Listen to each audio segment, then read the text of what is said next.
My name is Ava Sinclair, and I'm 29. If you'd asked me a month ago to describe my life, I would have said it was calmly, proudly ordinary, the kind of ordinary you fight hard to build.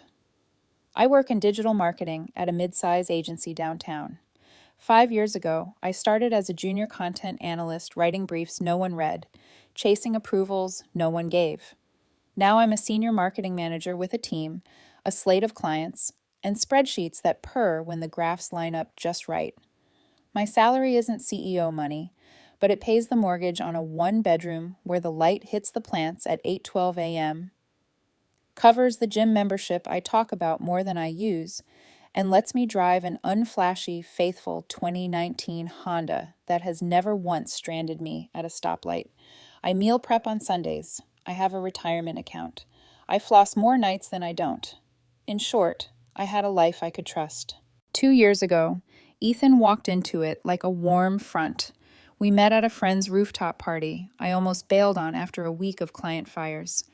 The city pressed up against the sky, all glass and neon, and the music was just loud enough to make everyone lean close to be heard. He stood by the railing, sun-touched and easy, in a navy button-down, listening more than he talked, smiling with that gentle half-curve that looks like an invitation. We fell into conversation about work, his in product at a tech startup, mine in the agency world, arguing playfully about stability versus speed. He teased the color-coded tabs in my notes app. I teased his philosophy that coffee was a personality trait. We laughed, and against my better judgment, I gave him my number. Coffee became dinner. Dinner became a Sunday farmer's market where he pretended to hate free samples while eating all of them. Within a month, we were a we. Within 3, his extra hoodie lived on my chair, his toothbrush nested in my ceramic cup, his shoes learned where the doormat ended and the hallway began. Our routines braided like they'd been waiting to. Trader Joe's on Sundays. I planned the list, he tossed in snacks with zero nutritional value and charming audacity. I cooked on weeknights because chopping calmed me. He sat at the counter with a glass of something and told stories about sprint deadlines, difficult clients, and the office foosball league like each anecdote was a movie trailer. He posted my dinners on Instagram, girlfriend who can cook, #blessed, and I'd pretend to roll my eyes while stopping myself from smiling too hard. We had our spot, a brunch place called The Daily Grind, with windows that framed the street like a stage. The hosts learned our names. They knew I wanted French toast, and he wanted whatever came with potatoes that didn't pretend to be healthy. We had shows we watched out of order and inside jokes that made no sense to outsiders. It felt like partnership. It felt like a future you could reach out and steady with your hands. If this were a memoir written by a wiser version of myself, here is where I would underline the foreshadowing. Not big things, not alarm bells, the soft kind of wrong that slides past your ear because you want the music, not the scratch in the vinyl. The first was Ethan's parents. I never met them. There was always a reason. They were old-fashioned, he said, and he wanted to time the introduction right. His mom was protective, his dad, traditional. Holidays came and went. He'd drive out to the suburbs with a pie I baked and assurances that we were close. Soon, he'd say, I promise. When his mom had minor surgery, he went alone. Hospital rules, he said, too complicated to navigate. Their anniversary dinner was family only. I offered a card, flowers, a bottle of wine. Next time, he smiled, kissing my forehead. The second was his phone. Nothing dramatic, no passwords I wasn't allowed to know. But when notifications lit up his screen, the device always angled away from me like a sunflower turning toward a private sun. Calls he'd take on the balcony under the excuse of bad reception. The way certain texts disappeared from view when I walked into the room. The one time I absent-mindedly reached for his phone, thinking it was mine. They both wear the same black case. He moved quicker than I'd ever seen him move, laughed a little too sharp, and told me he was just weird about privacy. I am a woman who has spent her life resisting other people's paranoia. I told myself I wouldn't become it. So I didn't press. I believed the story because I loved the storyteller. The third was time. He had a lot of guys' nights, a lot of late sprints that bled past 9 p.m., a lot of "I'll be home before 10, babe," that turned into 11:30 and sleepy apologies. I told myself that ambition is noisy, that startups eat hours and spit out dreams, that love wasn't a time card. And then came the night that folded the last 2 years into a sharp, thin blade. He texted at 6:03 p.m., crafted barrel with college friends. Come by around 8.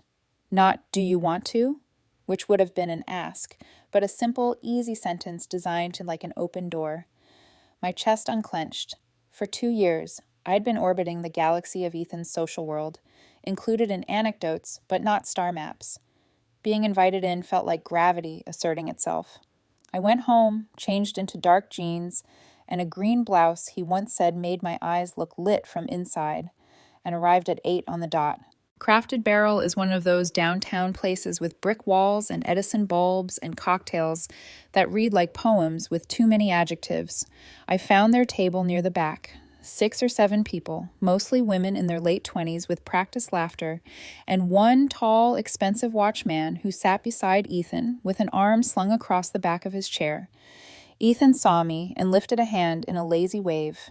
He didn't stand. He didn't kiss my cheek. He didn't say my name. Hey, everyone. This is my girlfriend, he said, like I was an app he'd downloaded and occasionally opened. Grab a seat. The only empty chair lived at the far end, a social cul-de-sac. I squeezed in and gave the kind of smile that asks for a place to set down your coat. Polite nods returned, like change from a register. The table conversation swirled around a Miami trip last year, inside jokes and references I didn't understand. I ordered water because I wanted my edges sharp. I tried to add something here and there, tether myself to the story everyone already knew. The man with the watch touched Ethan's arm when he laughed. I told myself to be gracious, to be the woman who does not storm, who brings her own weather. At some point, a blonde named Melissa, I'd met her once at a birthday thing where I learned she collects limited edition sneakers, turned to me and beamed. So, when are you finally meeting Ethan's parents? 2 years is forever, she said, sing-song, like a toast. The air dropped 10 degrees. The table went quiet in that way people go quiet before impact. I opened my mouth to say something light. Soon we're planning, the sort of diplomatic half-truth you use to glide past the awkward. Ethan laughed. Not a startled sound, not a drunken misfire, a real laugh, sharp, bright, designed to land. Then, with a smirk that dared me to pretend I hadn't heard it, he said, "You think I'd introduce her to my parents?" I have been slapped before, not physically. Life has more elegant methods. It finds the soft place between your ribs and presses a truth into it until you cannot breathe. The watchman dropped his gaze to his phone. Someone coughed. Someone else stirred ice. Melissa's smile wilted like a flower that remembered winter too late.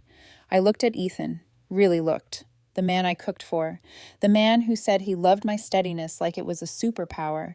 He stared back like he'd just delivered a punchline. It is astonishing how fast clarity can assemble itself, how 2 years can shatter into clean edges you can pick up and arrange into understanding. The excuses about old-fashioned parents, the angled phone, the late nights, the invited but not included social orbit, the ease with which he laughed now, confident everyone at that table already knew the script where I was the accessory, not the intention. I put a 20 on the table for the water I hadn't touched. My chair scraped back. "Don't worry," I said, and my voice sounded like a closed door. "You won't have to." I walked. Past their faces, curious, pitying, complicit. Past the bar, past the host stand where a woman in a black dress nodded as if she, too, had secrets she kept folded like napkins. Outside, the air snapped cold against my skin. I crossed the parking lot on legs that moved without asking me how I felt. In the car, I set both hands on the wheel and watched them shake. Not rage, that comes hot. This was something cleaner. A body that had finally caught up with a fact the mind had tried not to know. The dash clock glowed 8:43. My phone stared back at me like a stubborn witness. I waited for it to light up with his name, with anyone's attempt to rewrite the moment I had just lived. Nothing. Somewhere behind me, a door opened and laughter spilled into the night. Bright and careless, like a story continuing without its least important character. I breathed in. I breathed out. Then I put the car in drive. The drive home dissolved into a long, dark ribbon. Streetlights passed like silent witnesses, each one flicking across my windshield in slow, measured confession. I didn't cry. I didn't scream. I didn't even turn on the radio. I just drove. Hands steady now, mind cold and frighteningly clear. When I got home, I didn't turn on the lights. I toed off my shoes, dropped my purse on the kitchen counter, and lowered myself onto the couch. The city hummed through the windows, a low, constant thrum. But inside, my apartment felt too quiet. Ethan's sweater still hung over the back of my dining chair. A half-full jar of his favorite almond butter sat open on the counter. His scent, something woodsy, nothing special, still lived in the fabric of my throw blanket. All of it felt counterfeit, staged, a prop room from a romance I now understood wasn't mine. Minutes melted into an hour. I waited for my phone to buzz, some kind of explanation, apology, anything. When it didn't, I replayed that moment at the crafted barrel. His laugh, that smirk, the way the silence pooled around me like I'd suddenly become invisible. I kept asking myself, did he do that because he doesn't care, or because he knew I wouldn't be around much longer anyway? The clock on the wall ticked past 10 feet, past 11 Hanoi. Nothing. At 11:47 p.m., the screen finally lit, but not with Ethan's name. Instead, Lena. Incoming call. Lena, one of Ethan's closest friends. The only one who'd ever treated me like a real person, not an appendix to Ethan's life. My stomach tightened. I let it ring twice before answering. Ava? Her voice was shaky, like she was apologizing just by saying my name. Hey. There was a long pause, filled with breath she didn't know how to shape into words. I'm so sorry about tonight, she said. I waited. Silence can be a scalpel, sometimes sharper than words. I told Ethan he was being disgusting, she continued. I told him I was going to call you. He told me not to, but her voice cracked. I couldn't just pretend anymore. Cold washed through me, clean and merciless. Pretend what? Another silence, thicker, worse. Ava, he's been seeing Camille. I didn't speak, couldn't. You mean he used to? I clarified. Before me? No, the word landed like a stone. For about 6 months. 6 months. Half a year. My hand went numb around the phone. Lena swallowed audibly. They met again at some networking thing. He told us you two were basically done, that you were just roommates, finishing out the lease. Roommates. I couldn't feel my body anymore, just the cold, climbing. I thought you knew, she whispered. He made it sound like you were both phasing out. I even asked him, quietly, why you two were still living together if it was over. He just brushed it off. Said you were taking your time because you didn't want drama. A soft, humorless laugh escaped me. Drama. Lena took a shaky breath. It wasn't just emotional. They've been together. Trips, dates, family stuff. I didn't know the full extent until tonight, when he was bragging about Miami, and Camille told one of the girls that his ex never knew about them. Ex. I pressed my hand against my forehead. He humiliated me, I said, my voice startlingly calm, in front of all of you. I know, she whispered. That's why I'm calling, because there's more. Of course there was. There's always more when someone's lies are 6 months deep. He didn't tell Camille you were still together, Lena said. Not officially. She thought you were just holding on to the apartment until your notice ended. And when did our lease end? I asked. He told her last June. My vision blurred, not with tears, but with a surreal, suspended clarity. Last June, before the brunches, before the lazy Sunday mornings where he kissed me on the forehead and told me I was his piece, before the quiet nights where I'd cooked for him while he leaned against the counter pretending to be exhausted, before he crawled into my bed, into my life. He'd already rewritten the story. He told Camille he was planning to move in with her soon, Lena continued, voice barely audible. He said he was waiting for the right timing. The right timing. To break up with me, I finished. Yes. A memory surfaced, like a drowned body rising. Ethan's mom's surgery, his anniversary dinners, holidays, those convenient excuses. He wasn't protecting me from his parents. He was protecting Camille from knowing I still existed. My pulse slowed, the way hearts sometimes do when they realize they've been beating for the wrong person. I'm so sorry, Lena said again. I didn't know how to tell you. I thought maybe I was misunderstanding. But tonight, after what he said, You did the right thing. It's worse, she said quietly. He's been talking about proposing to Camille. I didn't gasp. I didn't flinch. Something inside me just settled in a way that felt horrifyingly peaceful. Proposing. The ring he'd been looking at, the small velvet box he'd told me he had a refund credit for if he ever needed. Camille's ring, not mine. Somehow I nodded, even though she couldn't see me. Thank you for telling me. I meant it. even though her words were razors. Lena sniffed. I know this won't help much, but you deserve someone who actually sees you, not someone who treats you like a placeholder. I closed my eyes. Placeholder. Convenient. Leak-proof. Low maintenance. Quiet. I'll send you my number, she said, if you need anything. I thanked her. We hung up. I stared at the wall until the halo of the streetlight outside blurred into nothing. Eventually, my phone buzzed again. Ethan. Hey, can we talk? I think you overreacted tonight. Overreacted. It was almost funny how predictable cruelty becomes when it runs out of creativity. No apology, no acknowledgement.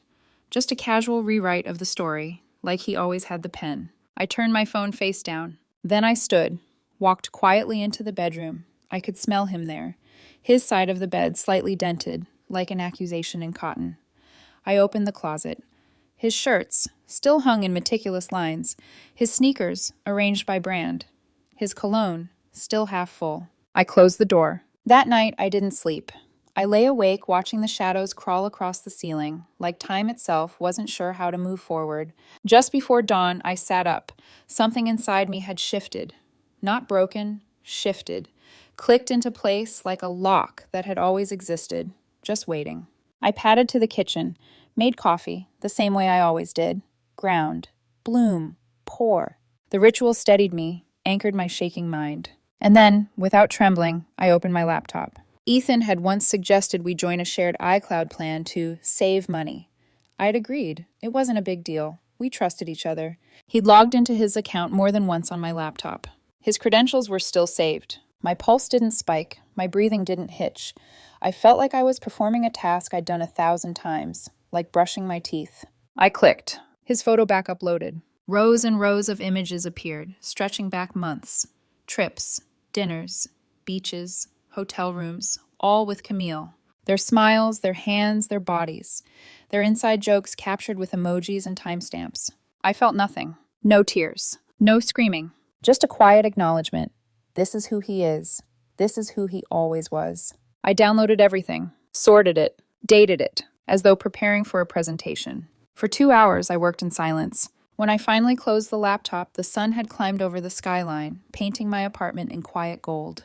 It should have hurt. It didn't. Only one thought echoed, steady and eerily calm. He thinks his lies are bigger than my truth. By mid-morning, my apartment looked exactly the same, yet nothing inside it felt familiar. The sun spilled across the living room like it always did, warming the floorboards and the ficus tree Ethan had insisted we buy, then never watered. But the light felt different now, sharper, like it was trying to reveal the lies sunk into the walls. I sat at the dining table, staring at the folders on my laptop, each one labeled with dates. Each date a chapter I hadn't known I was living through. April, Miami. Photos. Ethan and Camille on the beach, laughing in identical sunglasses, his hand low on her back, her face tilted toward him like gravity favored them both. That trip, the one he'd sworn was a conference, he'd asked me to water his coworker's plant while he was gone. I'd done it like the loyal fool I was, believing he was working while I made sure someone else's fern didn't die. May, lake house, photos, a wooden deck, blue water beyond it. Camille wearing one of Ethan's hoodies, 2 mugs side by side. He'd told me he was spending the weekend with college friends. He brought a woman he wanted to marry. June, hotel rose petals, wine glasses, matching robes. While I was here, cleaning spilled coffee off his favorite shirt, he was somewhere else planning a future with someone who believed she was the only one. Again and again and again. 6 months of evidence, each image sharper than the last. I clicked through them until every nerve in my body felt numb. Then I called the only person who had ever told me the truth before I was ready to hear it. Tyler. Except Tyler didn't exist in this version of my world. His name was Mia. Mia had been my ride or die since college, the one who stayed on the phone with me through 3 consecutive heartbreaks, 2 job rejections, and 1 week when I thought my goldfish had depression. She picked up on the second ring. Hey, she said, I got your text. What's going on? I swallowed. It's Ethan. That man better not have proposed without me knowing about it, she joked. Then, hearing my silence, her voice dropped. Ava? I exhaled. He's been cheating. A pause. How long? 6 months with Camille. Mia cursed with the passion of a priest performing an exorcism. I knew something was off about him. He had that, I'm lying but I smell good energy. I might have laughed if my chest hadn't felt hollow. I found everything, I said. Photos, screenshots, trips. The phone went silent. Then, tell me what you need. It took me a moment to understand the question. Not what happened, not how I felt. Just, what do you need? I need him gone, I said. Done! Her voice was steady, a lifeline thrown across stormwater. I'll help you pack his things. You don't even have to see him. Thank you. I'll be there in an hour. After we hung up, I sat at the table with my coffee cooling beneath my hands. A strange calm settled over me. Not peace, but focus. My phone buzzed. Ethan, can we talk today? Before I could respond, another message appeared. I feel like you misunderstood last night. Misunderstood. I stared at the words, feeling a quiet, simmering disbelief. Another message. It was just a joke. You embarrassed yourself by leaving like that. A joke. Humiliating me was the punchline. To him, betrayal was a joke. Pain was a joke. I was a joke. My fingers hovered above the keyboard. Then I stopped. No, I didn't owe him clarity. He never offered me. Instead, I typed, Ava, coffee, brew plus bloom, 2 p.m. He responded instantly. Thank you, I love you. I stared at those 3 words. They felt like a language he'd memorized phonetically, but never understood. I didn't reply. At 1:53 p.m., I arrived at Brew Plus Bloom, a small cafe with hanging ferns and old novels stacked beside mismatched chairs, the kind of place that smelled romantic even when you were alone. I ordered an Americano and sat near the back, facing the door. I didn't rehearse. I didn't plan speeches. Truth doesn't need rehearsal. At 2:17 p.m., Ethan walked in. He wore the blue sweater I once told him made him look trustworthy.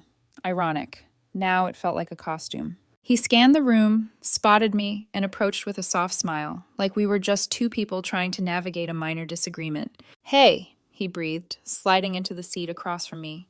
He reached out, fingers grazing the back of my hand. I've missed you. I pulled my hand away gently. Tell me about Camille. The change in his face was immediate. The color drained first, then the smile collapsed. What? Who told you that? It doesn't matter. She's just a friend, he said quickly. You're taking this out of context. I tilted my head. Which context? The beach? The hotel? The trip to her family's lake house? His eyes widened, fear blooming like ink in water. I slid my phone across the table, screen lit, folder open. Camille, May, lake house. A photo of Ethan kissing her forehead on the deck. His breath faltered. Where did you... You've been logged into your family plan on my laptop for months, I said. Every photo backed up, every message archived. He stared at the screen, once, twice, then shut his eyes like he could unsee the truth. I can explain. I doubt it. Ava, please, his voice cracked. I didn't mean for any of this to happen. It just... Happened? I repeated. You accidentally booked flights? Accidentally slept in matching robes? Accidentally spent holidays with her? He swallowed. I didn't know how to end things with you. You're comfortable, safe. And Camille, she's new, I finished. Exciting? Conveniently ignorant of the girlfriend you still lived with? He flinched. I was confused, he whispered. No, I said, you were committed to cowardice. Tears gathered in his eyes. It should have hurt to see him cry, but all I felt was absence. Ava, he said, voice strained. I'll end things with her. Right now. I'll call her. No, I said. You already chose her. I'm just acknowledging your choice. He shook his head desperately. I was going to propose to you.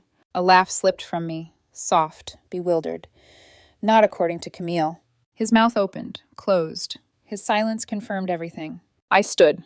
You have 3 days to move out. I've already spoken to the landlord. The lease is in my name. He stared at me like the world had tilted.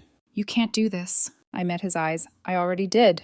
Ava, please. I'm not your placeholder. I'm not your safety net. I'm not waiting in the wings while you audition other options. He reached for me again. I stepped back. We're done, Ethan. He pressed a hand to his chest like he was trying to keep something from breaking. You don't understand, he whispered. I love you. No, I said, you need me. Need and love are not the same. Most people learn that late. I learned it at a small cafe with ferns hanging from the ceiling and a man I once loved crying into his untouched drink. I left him there, with his tears, his lies, and the pieces of a life he thought would always wait for him. When I walked outside, the wind was sharp and honest. For the first time in a long time, I could breathe. Mia arrived first. I heard the familiar triple knock, too short, one long, and opened the door to her standing there like she'd been preparing for battle. Her hair was pulled back, no nonsense. She wore jeans with too many pockets and carried 2 cardboard boxes under one arm and a canvas tote under the other. "Where's the trash bag aisle?" she asked by way of greeting. I stepped aside and she walked in without waiting for an answer. The moment her eyes landed on Ethan's things, his jacket over the chair, his shoes aligned at the door, his cologne bottle on the side table, her nostrils flared. "He really made himself comfortable, huh?" she muttered. It wasn't a question. We worked silently for a while. Mia packed his shoes with ruthless efficiency, tossing each pair into a box like they'd personally offended her.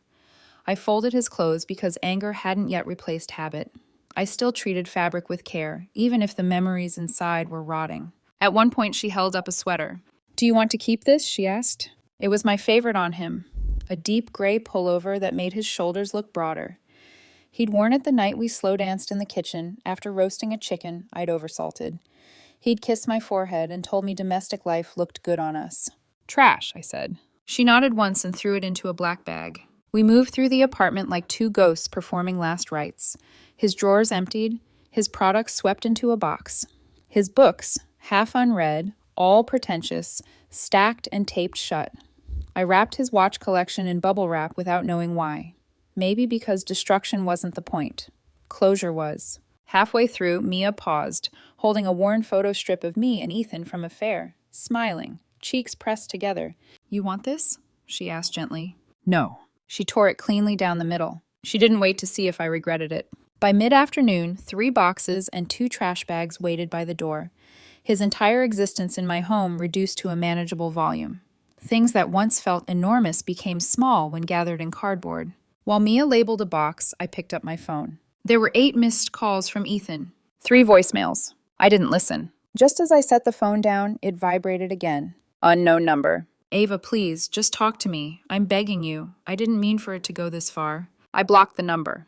"Do you want me to stay tonight?" Mia asked. I shook my head. "I'm okay." She studied me. "You don't have to be." She was right, of course. But sometimes survival looks like quiet, like not explaining your pain in real time. "I just need space," I said. She nodded. "Then I'll give you space. But I'm checking on you tomorrow, and that's non-negotiable." When she hugged me goodbye, her grip had that anchor strength I didn't know I needed until I felt it. After she left, I sat on the floor between Ethan's boxes, staring at everything he'd touched, worn, chosen. You think the end of a relationship will scream. Sometimes it just exhales. I dragged the boxes into the hallway outside my apartment door. The hallway light flickered overhead, an unintentional metaphor. Then I texted Ethan. "Your things are outside. Pick them up before 9 p.m. If you cannot, tell me when, and I'll arrange to leave them with the landlord. Do not come in." A beat later, 3 dots appeared. "Ava, please, can I come in so we can talk?" I typed, "No." He responded, "I love you." A sentence so small compared to the damage it tried to excuse. I let the message sit unread on the screen until the blue faded into the background. Around 7:30 p.m., I heard footsteps outside, then the soft scrape of cardboard against tile. No knocking, no pleading, no apology. Just silence. I didn't open the door until the hallway was empty. The boxes were gone. Only a faint smell of his cologne lingered, like arrogance wearing perfume. I closed the door, locked it, double-checked the bolt even though I never had before. That night, I wandered my apartment like a museum of misplaced memory. The space felt bigger, colder, quieter. The bed looked too large, like it expected 2 bodies, not one. I stripped everything, sheets, comforter, pillowcases, and stuffed them into garbage bags. I didn't want to remember the way he slept, left side, arm over his head, breath soft against my neck. I didn't want the mattress to remember either. I ordered new linens online, the same brand, different color, a new beginning disguised as retail therapy. As I waited for the dryer to finish its cycle, I stood by the window and watched taillights streak below. The city was busy, unaware. People bought groceries, picked up kids, kissed lovers, lived lives where betrayal wasn't a headline. I wondered, not for the first time, how many women were discovering lies tonight. How many apartments felt like battlegrounds. How many truths were being excavated from shared cloud accounts by people who never asked to become detectives. At 11:02 p.m., I curled up beneath fresh laundered sheets and let exhaustion do what emotion couldn't. Sleep came slow and jagged. Somewhere between the first dream and the next breath, I imagined Ethan standing outside my door, hands empty, eyes pleading, begging for forgiveness he hadn't earned. But when I woke, morning sunlight had already claimed the room, and the only sound was the hum of the fridge. He was gone. And the world, indifferent, steady, kept turning. 3 days passed. Ethan didn't call again. He didn't knock. He didn't show up at my work. It felt anticlimactic, almost insulting.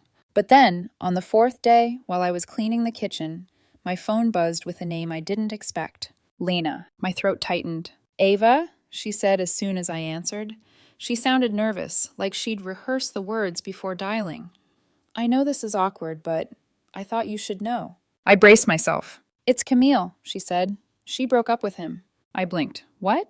She didn't know he was still living with you. She thought you two ended things last year. When she found out the truth, she left. Blocked him on everything. A strange sensation fluttered in my chest. Not joy, not satisfaction, just confirmation of who he really was, even with her. But Lena wasn't done. And, he tried to stay with her, but her parents told him he wasn't welcome. Her mom called him a liar, said she hoped he'd get therapy. I rubbed my forehead. Where is he now? Lena hesitated. With his parents, she said. At least he tried, but apparently they'd wanted to meet you for over a year. He told them you weren't interested when they found out he'd lied. They kicked him out? I asked. Not exactly. Just told him he needed time on his own. He's staying with a coworker now. Silence stretched. He destroyed 2 lives, she continued softly, and he still doesn't understand why. I closed my eyes. He does, I said quietly. He just can't admit it. Lena exhaled. You didn't deserve any of this, and I'm sorry I didn't say something sooner. You did now, I said. And that's enough. We exchanged a few more quiet words before hanging up. I stood in my kitchen, sunlight pouring through the window, dust drifting like snow, and felt something inside me loosen. Not forgiveness, not pity, just release. I didn't need him to be punished. He already was, by the truth. And the truth never sleeps. Healing doesn't arrive with fanfare. It doesn't knock on your door, holding flowers and say, "Congratulations, you've leveled up." It comes quietly, in ordinary moments. A morning when you wake up and forget, for a few seconds, that your life split in 2. An afternoon when you realize you haven't checked your phone for his name. An evening when you cook just for yourself, and the silence feels like peace instead of punishment. 2 weeks after Ethan left, my apartment looked unfamiliar in a comforting way. Cleaner, lighter, mine. The new sheets arrived, deep green, a color he never liked because it clashed with his skin tone. It looked beautiful in my room, saturating the space with a calm that seeped into my bones. I bought a new shower curtain. The one he chose was beige, too bland, too polite, too silent. Now, watercolor flowers spilled across the fabric, unapologetic and bright. I rearranged the living room, moved the couch closer to the balcony window, hung a framed print I'd always wanted but never bought because Ethan said it was too busy. A riot of color, reds and golds, and I felt something inside me stretch and warm like an old cat waking up. I found myself doing things I'd abandoned, playing piano in the evenings, hiking at sunrise, photography. I spent a whole Saturday taking pictures of strangers at the farmer's market, hands trading fruit, smiles, sunlight on fresh bread. It felt good to capture moments that belonged only to themselves. Mia kept her promise and checked on me constantly. Her messages oscillated between feral outrage and comedic threats involving medieval weaponry. Mia, if I see him on the street, I'm taking a kneecap. Minimum. Mia, actually, you deserve better. I'll take both kneecaps. I'd respond with laughing emojis, but somewhere between the jokes, I knew she was watching carefully, making sure I wasn't sinking. One Thursday afternoon, Mia dropped by with iced matcha and a paper bag. Emergency provisions, she said. Inside were 2 pastries, a candle that smelled like oranges and pine, and a tiny card that read, "You don't have to be okay to be better." I hugged her so tightly she squeaked. Work became a sanctuary. Strategies, deliverables, presentations. It felt like rebuilding a house one brick at a time. My coworkers didn't know the details, but they sensed the shift. One of them brought me a coffee without asking. Another left a sticky note on my keyboard that simply said, "Keep going." I slipped it into my wallet. It felt like an anchor. One afternoon, I caught sight of Ethan's old hoodie he'd left behind, apparently missed in our purge. I almost threw it out. Instead, I folded it and placed it in a donation bag. Not because I wanted to remember, but because forgetting is its own ceremony. 3 weeks after Brew plus Bloom, Mia launched her next campaign. Ava should start dating. Eventually, but only if she wants to, and the men must be vetted by the council. Me. She suggested dating apps. I laughed until I realized she wasn't kidding. Come on, she said. Just browsing, like window shopping, but with slightly more emotional risk. I'm not ready. I didn't say marry someone, I said look. Her stubbornness wore me down. We sat on my couch, legs tangled in a blanket, scrolling through profiles at lightning speed. Nope. She swiped left. He has a photo hugging a fish. We do not date fish huggers. Absolutely not. Swipe. His bio includes the phrase alpha male. She made gagging noises. Oh. She paused at one profile. A man smiling gently beside a dog with one ear flopped sideways. He looks kind, possibly too kind, suspicious. Swipe left. I was laughing harder than I expected. My chest felt looser. Eventually, I matched with someone, Daniel, teacher, 4th grade, golden retriever named Biscuit. His messages were simple, thoughtful. Daniel, I love teaching because kids tell you the truth before they know how to hide it. Sometimes they say it loudly in public, which is less poetic. I smiled. We exchanged a few messages, light, playful. He asked to meet for coffee. I hesitated for hours before replying. Not yes, not no. Just, maybe soon. He didn't push. Daniel, anytime. Comfortable pace is my favorite speed. Something in me relaxed. Maybe this wouldn't be a disaster. Maybe it didn't have to be anything yet. Meanwhile, Ethan tried to reach me through mutual friends. A message from Melissa. He asked if I could talk to you for him. I told him no. From Lena. He's having a hard time. Doesn't excuse anything, but FYI. Others sent neutral updates. Uninvited, unwanted. I ignored most of them. But what I didn't ignore was the new knowledge. Ethan was unraveling. Camille, gone. Her parents, disgusted. His parents, disappointed. His friends, distant. He'd lost the life he tried to have, both versions. I didn't celebrate. Pain deserves no applause. But a quiet internal door clicked shut. Then came the night I saw him. It was late, a Thursday. I'd gone to the corner grocery store for tea and bananas, wearing sweatpants and an oversized denim jacket. When I stepped out onto the sidewalk, I saw him across the street, standing under a flickering street lamp, hands in pockets, head bowed, like a man out of time. He looked up, our eyes met. I froze. He crossed the street slowly, uncertainty stitched into every step. Ava, he said. My name on his tongue sounded foreign. Up close he looked smaller, disheveled, older, like he'd aged in weeks. What are you doing here? I asked. I just wanted to see you. His voice was thin. I didn't know where else to go. You can't be here. I know, he whispered. Can we talk? No, I wasn't unkind, just firm. He nodded like he expected that answer. He reached into his pocket and pulled out an envelope.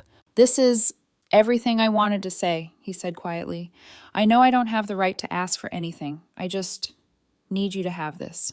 I didn't take it. You can leave it on the bench, I said. His throat bobbed. He walked to a nearby bench and set the envelope down like it was fragile. I'm sorry, he said. It was the first time I'd heard the words without excuses trailing behind. For everything.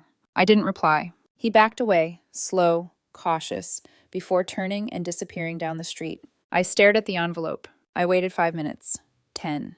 Then I picked it up. When I got home, I placed it on the table. Sat, stared at it. I almost opened it. But instead, I slid it into a drawer and shut it. Not yet, maybe not ever. Some truths don't need to be reread to be known. A week later, I deleted the evidence folder. It didn't feel triumphant. It felt quiet. Like the end of a storm, when the air still smells like rain, but the clouds have finally cleared. Not closure, not yet. But movement, forward. And sometimes that's enough. Time has a way of widening the distance between what happened and what you can finally understand. A month passed. The city shifted into early autumn. Cooler mornings, softer light. My apartment felt new again. Plants thriving, books stacked in hopeful towers, quiet music drifting through the rooms like a gentle reminder that peace had found its way back to me. Not total peace. Healing isn't a straight line, but enough to breathe without flinching. And then, one evening, while I was chopping vegetables for dinner, my phone buzzed. I wiped my hands, expecting Mia, maybe Daniel. Instead, Camille. My breath caught. For a moment, I considered ignoring it, letting whatever she wanted float unanswered into digital nothingness. But curiosity, cautious, measured, nudged me. I opened the message. Camille, hi. I know this is weird, but I need to say something. Is there any chance you'd talk to me? My first instinct, no. My second, maybe. People are rarely just villains or victims. Sometimes they're both, sometimes neither. I typed back. Ava, I'm not sure what you want. A minute later, Camille, closure, mostly, but also, I think we deserve to hear each other. The phrasing caught me. Not I deserve, we. It didn't feel manipulative, just honest. I agreed to meet her the next day at a quiet tea shop downtown. Neutral ground, soft lighting, nothing loud enough to overwhelm the truth. She arrived early, sitting alone at a corner table, back straight, fingers intertwined tightly. She stood when I approached, nervous, cautious. Thank you for coming, she said quietly. I nodded and sat. Up close, she looked tired. Not messy, just worn, like someone who'd been holding her breath for months. There was no hostility, no competitive scanning, just two women, both bruised by the same man. I didn't know, she said. Her voice trembled. I didn't know about you. Not really. He said you two were done, that you were only roommates finishing out a lease. He said he felt sorry for you because you were having trouble moving on. My stomach tightened, not from pain, but recognition. The lies he told her were the same lies he tried to feed me, rewritten for convenience. He lied to both of us, I said. She exhaled shakily. I figured that out too late. Most of us do, I replied. She gave a hollow laugh. He told me one night that he felt, she swallowed, guilty, because he said you were still in love with him, and he didn't want to hurt you. He made himself sound noble. Noble. The irony was acidic. I'm sorry he used you, I said, and that we both believed him. She blinked, surprised. Maybe she expected blame. Maybe she thought this meeting would be a battlefield. I'm not here to ask for forgiveness, she said. I just needed to see the person he lied about, because he described you like a ghost haunting his apartment. Sad, pathetic, clinging. I felt heat rise in my chest, not shame, but anger at the narrative he had scripted. He always needed to be the hero, I murmured, even when he was the one setting the fire. She nodded slowly. He told me he was going to propose this summer. She hesitated. To me. I felt nothing, just acknowledgement, confirmation of a truth I had already swallowed. He bought a ring? I asked. He said he was saving for one. He even showed me a picture. A faint, bitter smile touched my mouth. That same lie lived in my memories, too. We sipped our tea in silence. After a moment, she dug into her purse and pulled out a small envelope. He wrote you a letter, she said. He asked me to give it to you, before I knew everything. I didn't. I didn't think it was my place. And then, everything broke. She pushed it across the table. It looked identical to the one he'd left on the bench. I stared at it. Did this one hold another plea? Another confession? Another manipulation packaged as remorse? I don't need it, I said. She nodded. I thought you might say that. She took it back. We sat like that, two strangers bound by the same wound, until she finally whispered, I'm sorry, Ava. Truly, I didn't mean to be part of this. I looked at her and saw not the woman Ethan chose, but the woman he lied to just as thoroughly. I know, I said. You were living a story someone else wrote for you. Her eyes filled. She blinked the tears away. Are you okay? She asked hesitantly. A small breath escaped me. I'm getting there. She nodded, like she understood that getting there was its own destination. We parted without promises, without numbers exchanged, without any obligation to become friends. Just two women who decided to close a chapter, side by side, but separately. That night, I opened my drawer and took out the first envelope Ethan left. I stared at it for a long time. Then, without opening it, I tore it in half. Then again, until the pieces were small enough to let go of. I didn't need his words to validate my pain, or explain his choices, or rewrite his guilt. What mattered was the truth I already knew. Days later, Daniel texted, Daniel, I'm heading to the museum this weekend. Zero pressure, but would you like to join? I stared at the message. Before Ethan, I might have said yes without thinking. After Ethan, I had learned to listen closely to my own boundaries. I typed back, Ava, I'd like that. Slow is good for me. Daniel, slow is my favorite kind of pace. I'll bring snacks. You can judge my choices. A smile tugged at my mouth. Simple, warm, no performance. The next morning, he picked me up. He brought cheddar popcorn and chocolate almonds.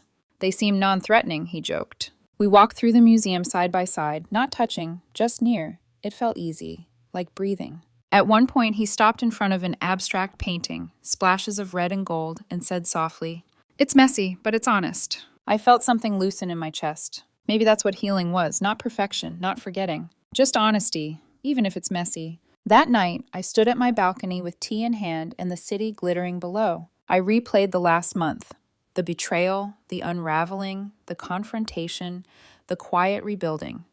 I didn't feel triumphant. I didn't feel vindicated. I felt grounded, present, whole, though still tender in places. Some heartbreaks don't shatter you. They carve you open so you can see what you're made of. I had seen mine, strength and softness, grief and resolve, truth and grace. And beneath it all, a pulse of hope I thought I'd lost. Not for Ethan, never again, but for myself, and maybe, someday, for someone new. I didn't realize how much space Ethan had taken up in my mind until there was finally room for silence. Not the suffocating kind, the kind that lets you hear yourself again. Weeks passed. Daniel and I continued to see each other, casually, gently, like people tending a small garden. No rushing, no future talk, just presence.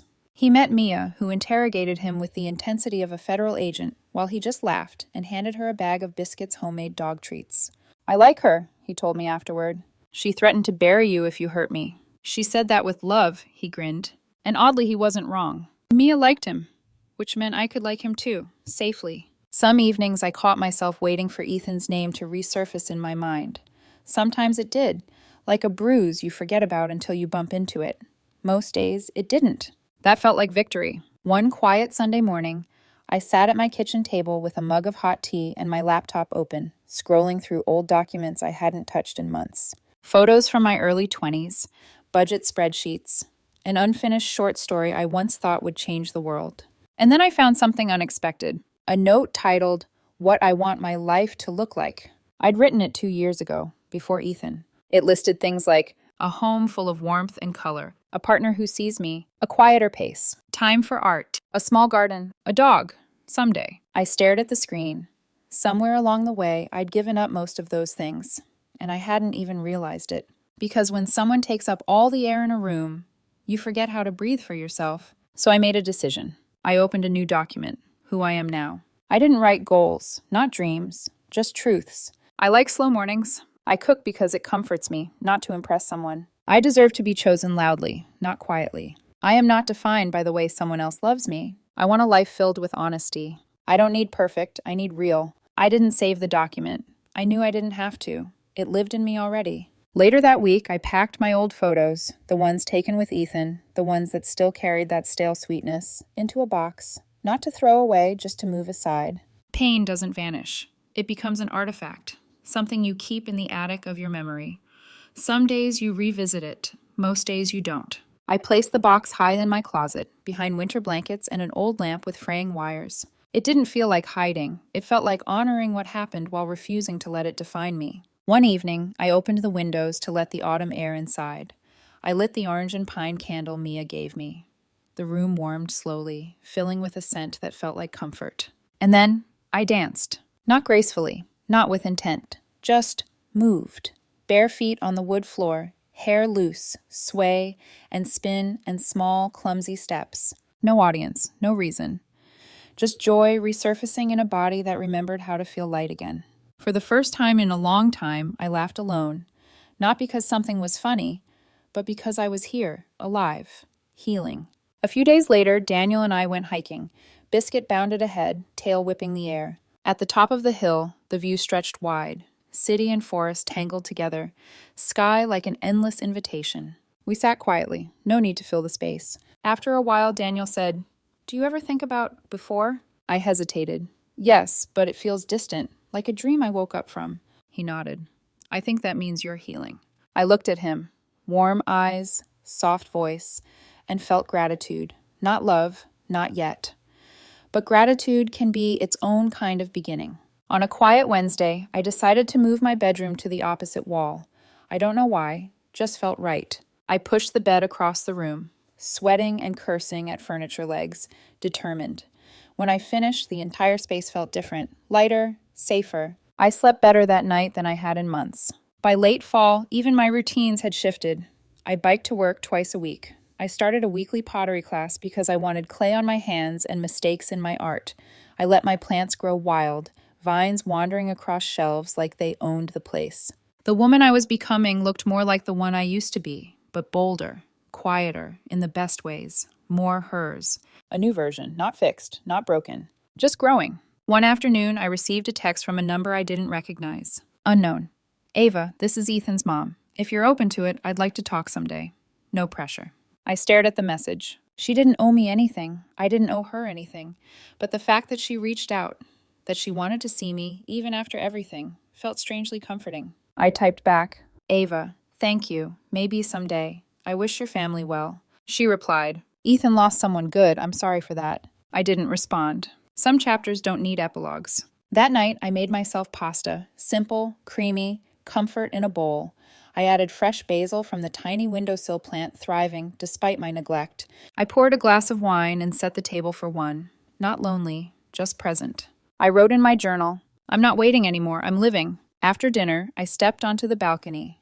The air smelled of wood smoke and rain, like endings and beginnings sharing the same breath. I looked up at the sky, purple, soft, full. For the first time in a long time, I wasn't thinking about the past or the future. Just now, and that felt like enough. Winter arrived quietly. Not with storms or declarations, just a slow cooling, a gentler kind of stillness. The mornings grew pale and crisp.